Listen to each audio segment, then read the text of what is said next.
Yep, that was me 12 years ago. Before some of y'all asked, no, that ain't my son. That's really me. So now you're probably wondering, who ate that guy? Trust me, I've been asking myself the same thing. Now, here's the crazy part.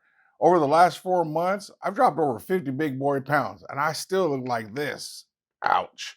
Now, this video isn't about weight loss, but it is about how I respond when people ask me what I've had to sacrifice during this weight loss journey. The amazing part is the answer is the same for weight loss and for wealth building: nothing. And I know that sounds crazy because we've been taught that if you want to build wealth, lose weight, start a business, or whatever it is, you need more of the what I like to call the three stooges of change: motivation, discipline, and sacrifice. While they can be helpful, they are absolutely not necessary, especially sacrifice. In fact, I would suggest that sacrifice is actually one of the worst things you can do when it comes to wealth building. What is good, Stackers University? So wonderful to have you here with me today. As we continue with this transition with the channel, I want to say thank you sincerely for all the love, support, and the comments. While I'm really excited about the new focus, man, y'all have pushed me to a new level of excitement, and I appreciate it. I love gold and silver, and I love y'all, and I love trying to help people transform their lives. And that's what we get to do with every video. Now, before I get all emotional, let me get back to telling you what I ain't gonna do. And I'm crystal clear about this. What I ain't gonna do is start sacrificing. I'm not gonna sacrifice anything when it comes to wealth building and living my best life.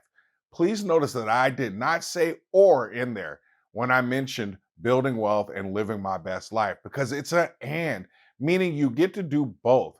And I know some of y'all are a little shocked to hear the guy who saved $250,000 in 3 years say that he doesn't believe in and didn't sacrifice during that journey. But I didn't. I hate the word sacrifice so much because so many people use it to sound noble or virtuous. What it sounds like to me is being miserable, dissatisfied, unhappy. And that is way too close to suffering for my own comfort. In fact, what I've learned over the years is that those feelings are exactly why so many people eventually sabotage themselves financially. Just so we're speaking the same language, sacrifice is defined as the act of giving up something valued, such as time, money, or possession, for the sake of something or someone considered to have a more pressing claim or higher value. So here's the danger with sacrifice and sacrificing. When you feel like you're constantly giving up something for the sake of someone or something, you can't help but feel cheated, deprived, or like you're suffering. And this is when sacrifice really turns ugly. When you're in that state of mind, it allows that little voice in your head to get louder and louder. And that voice loves to say things like, you've been good, you deserve this, you've suffered long enough. Go ahead and take that trip, buy that car, treat yourself. Or it says things while you're scrolling, of course, like, look at that person living their best life in Cabo while you're here sacrificing, packing your lunch every day. You deserve a little YOLO in your life. And before you know it, you've undone months or even years of progress. Why? Because suffering always wants compensation. Let me say that again for the people in the back. Suffering always wants compensation. And that is just the start of it. I also hate the language associated with sacrifice because I refuse to speak victim language into my life. Nobody is doing something to me.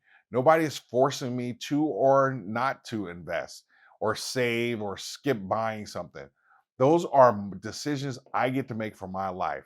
That's not sacrificing. That's a part of being an adult, and there's a huge difference. We live in a world of abundance and not scarcity, especially during this particular era that we're living in. And here's the crazy part: I actually think the abundance is part of the problem, why people feel like they're always sacrificing. We've got too many choices, too many opportunities, too many things competing for our attention. Matter of fact, let me give you an example. It's like when I go to the Cheesecake Factory. I don't start reading that menu when I sit down. That's pure madness. Everything sounds amazing. And guess what happens? 20 minutes later, I'm 10 pages into this daggone menu and I've got analysis paralysis. So before I even open the menu, I decide what meat, what protein I want to have. And then from there, I pick my dinner. And what that does is immediately eliminates like 80% of the menu. Not because I'm sacrificing anything, but because I got clear. And clarity creates selectivity. And selectivity reduces overwhelm. And that's part of the problem.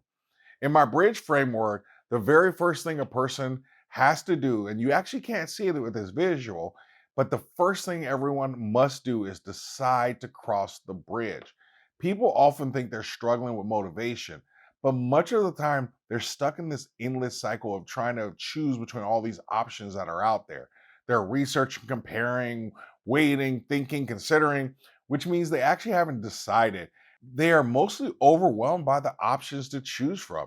An overwhelmed person is slow to choose and rarely makes firm decisions. And behavior tends to align with those expectations, desires, and identity once a decision is made. Something similar happens when it comes to sacrifice.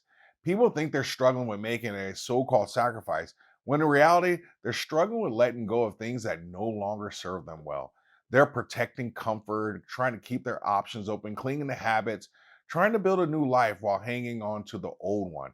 And eventually they discover you can't become someone new while insisting on staying exactly the same. What I've learned is that wealth is not actually about sacrificing.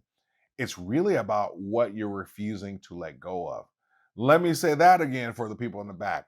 It's not about sacrificing, it's about you refusing to let go. Take one more look at the bridge framework because I want to point out that motivation, discipline, and sacrifice aren't the pillars. I see them more like planks. And if you're building a bridge, planks matter, don't get me wrong, but they aren't what hold the bridge up. The bridge is held up with seven pillars, which are identity, beliefs, desires, expectation system, habits, and momentum. We've all walked across a bridge with broken or missing planks. It's not ideal, but the bridge still works. Why is this so important? Because what I'm talking you through, the bridge framework, isn't actually really about wealth building or even weight loss.